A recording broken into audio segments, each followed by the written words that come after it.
Good morning, everyone. It's Lee Henson, President and Founder of AgileDad, and it's time for today's episode of the Daily Stand-Up. Without any further ado, let's get started. It's Monday. Happy Monday, everyone. I hope you had an amazing weekend. I hope everything went your way.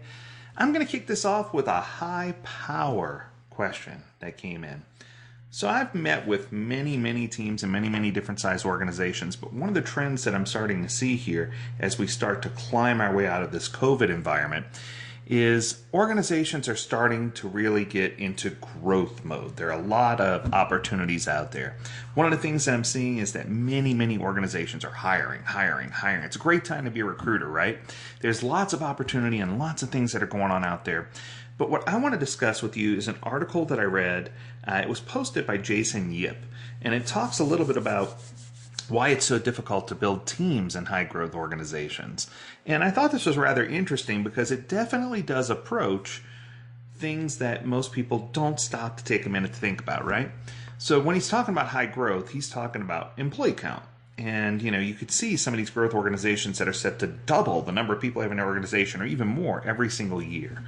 So the phenomena that he discovered is that there are two real reasons why this becomes difficult in quickly growing organizations. The first one is you can't make assumptions that your teams are going to be stable, so you can't assume stable teams. And two, you can't rely on cultural osmosis that happens, which makes total sense. It's hard to establish culture when you got such quick growth. So let's start with stability. So in high growth, the odds are that your teams just won't be stable.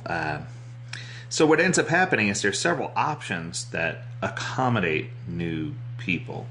And we're going to talk about the three most popular options. The first one's called sink or swim. The way this works is you keep all of your older teams as is, and you add new people to brand new teams. This keeps some teams stable and likely ensures that new teams will probably struggle. And it sounds crazy, but it's one of those things where if you already have culture built into a team and you're already keeping them stable, new teams are very likely to struggle if you take this approach. The second approach, which is probably the more popular approach, is split and absorb. This is where you take those traditional teams that are doing really well and you start splitting them up, losing the stability, and absorb new people into the new teams with some people from the veterans mixed in with the newbies. This works well, but once again, you're taking that stability away because you're taking people away from high performing or potentially high performing teams and not allowing them enough time to get traction. The second they start to feel like they get traction, they get introduced into a new team and culture. And the third, of course, is absorb and split. And this is where you take new people and add new people to an existing team.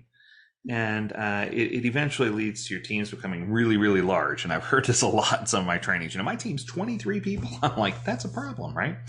And that loses stability. And you end up splitting them, and that loses stability again. So it's interesting because the only option where any teams really remain stable is sink or swim.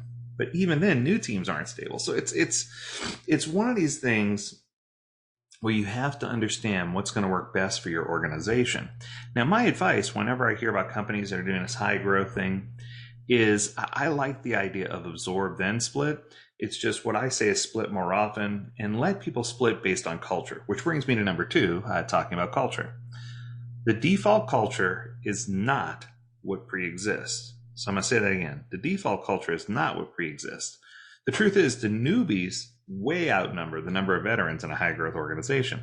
So default culture is not what pre-exists. It's whatever the new people are bringing with them, right? And even with careful selection of individuals and good vetting, it's unlikely that cultural assumptions match up perfectly. That's true. I've had organizations where I've worked with where I've taken, and I talk about this quite a bit in my Scrum Master training, where I've taken an individual who was a veteran, a seasoned veteran, and I put them on a team that I felt like was sort of vagabond, and I wanted them to get some stability. So I put the veteran in on a team, and the veteran just wasn't a good cultural fit. So what winds up happening is I moved the veteran from team A to team B, and team B instantly became high performing because he was just the person that they needed. Sometimes the individual is just not a good fit for the team, and that's something that we need to make sure we understand.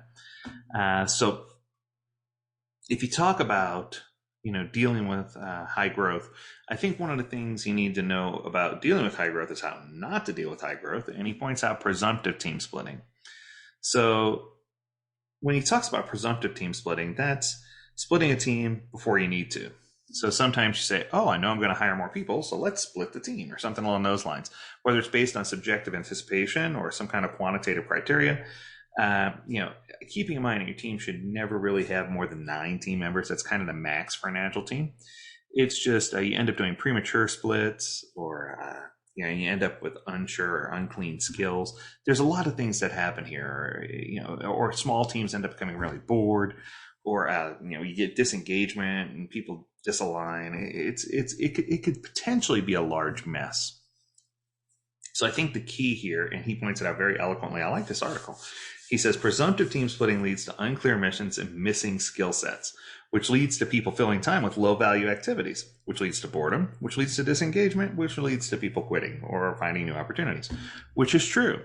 So I think that you need to understand that you can't do things too quick, but as you grow, it's okay to have a large team for a short time until they get their culture feed under them, and then spin off teams, even if it means getting above 9. So you don't want to get too crazy, but as long as you have some kind of structure about how you're going to go about doing it, then you'll have success. So the next point Jason points out is that structure follows strategy. Organic org design and deliberate culture allow for high growth, or dealing with high growth.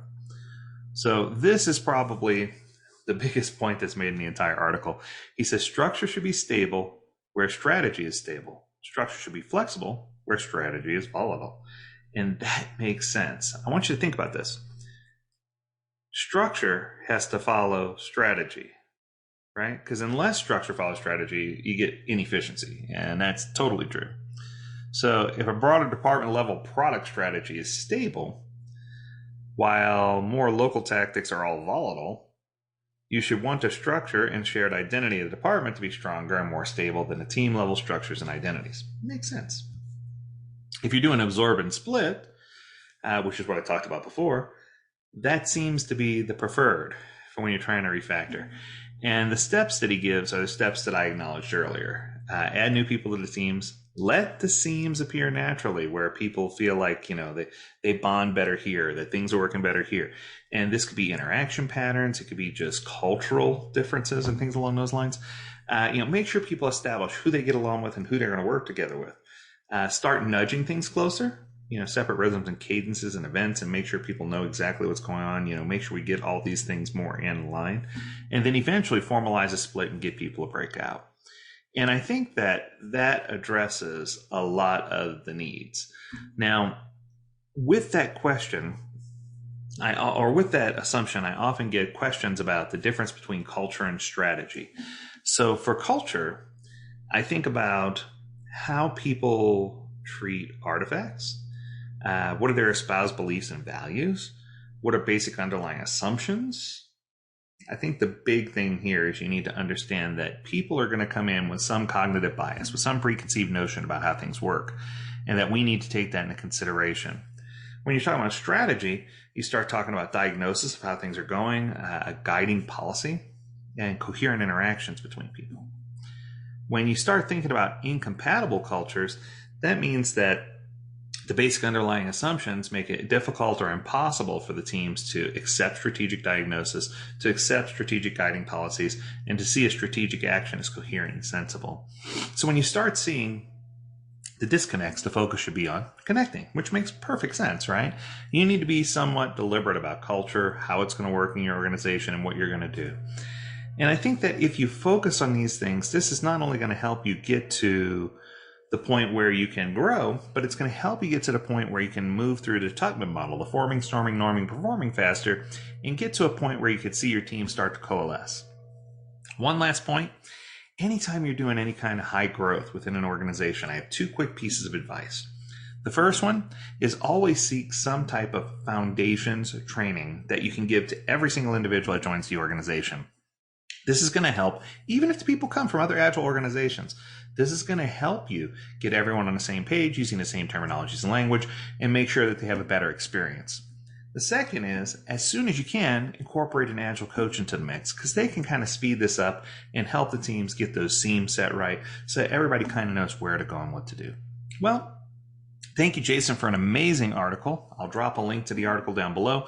And I hope that you enjoyed this episode of the Daily Stand-Up. If you have a topic you want us to cover, feel free to reach out. Learn more at agiledad.com. We'd love to hear what you want to talk about so that we can engage and talk about the things that are most important to you. As always, we encourage you to stay healthy, stay well, and stay agile, my friends. Until next time, do take care.